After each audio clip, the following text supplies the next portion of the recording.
updates their update policy, Vivo gives us a groundbreaking new phone, and RayBan and Facebook team up for smart glasses. Hey, my name is Mitchell. I'm fluent in tech, so you don't need to be. Welcome back to the Friday News. It's where I like to talk about some of the interesting stories this week for you guys and comment on them. As always, if you guys want me to cover something, go ahead, hit me up on Twitter or Discord, and let's just jump into the news. Vivo launches the X70 Pro, and oh my God, the X70 Pro has an amazing spec sheet. Just check this out. Snapdragon 888 Plus with a custom V1 imaging sensor for like the ISP. This is a collaboration with Zeiss. The X70 Pro Plus switches over to a 6.78-inch Samsung E5 AMOLED panel with LTPO, meaning it's got the smart refresh rate technology, just like we've seen on the S21 Ultra, OnePlus 9 Pro, Vivo X30 Pro.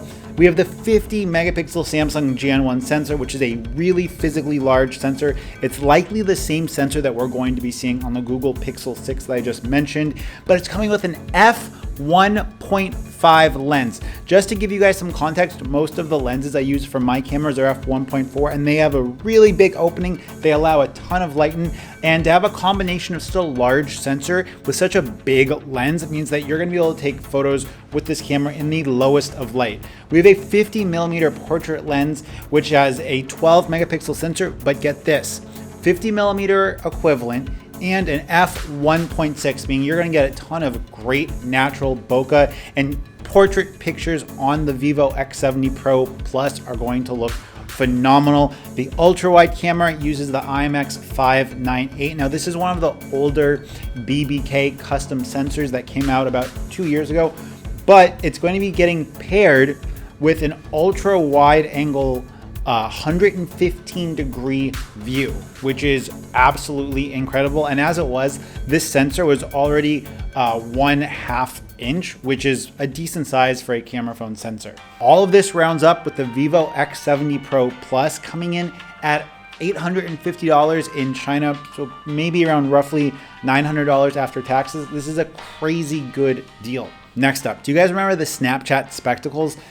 It's not clear if Facebook is going for something similar with the new Facebook glasses in a collaborative effort with RayBan, but these are RayBan Wayfarer glasses with some type of camera. We do know that Facebook is already in bed and working with Oculus, so what they're trying to do with these smart glasses could be interesting. Is this kind of stuff in smart wearable tech interesting for you guys? If you like today's video, go ahead and give it a thumbs up. If you love it, think about subscribing. This is the Halo Mori Pods, and this is the Halo W1. Should I do a head-to-head comparison?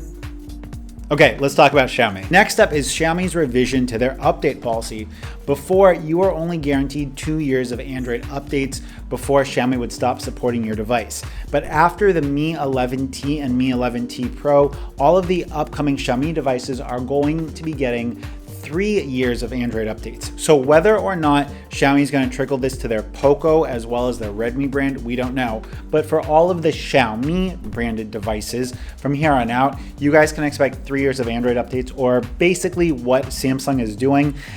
Google doesn't even offer 4 years of security updates, and that's something that Xiaomi is going to be offering on the Mi 11T and Mi 11T Pro. I see this as a way that Xiaomi is trying to play catch up to Samsung in the upper end of devices.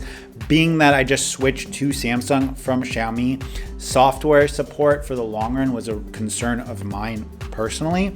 But I think before Xiaomi can actually begin to compete with Samsung in user experience, we need to see basic things like a camera mode that allows us to switch while recording, better camera optimization, and overall just a more bug-free user experience, because I've experienced next to no bugs with One UI 3.1 on my Samsung S20 FE.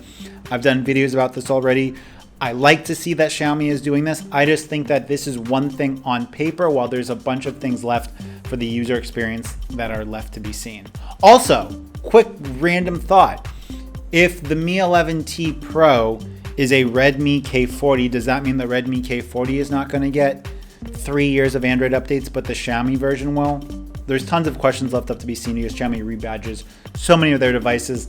Let me know what you guys think. And if you guys want to connect, Discord is the best place to do so. Until next time, it's been Mitchell. Peace.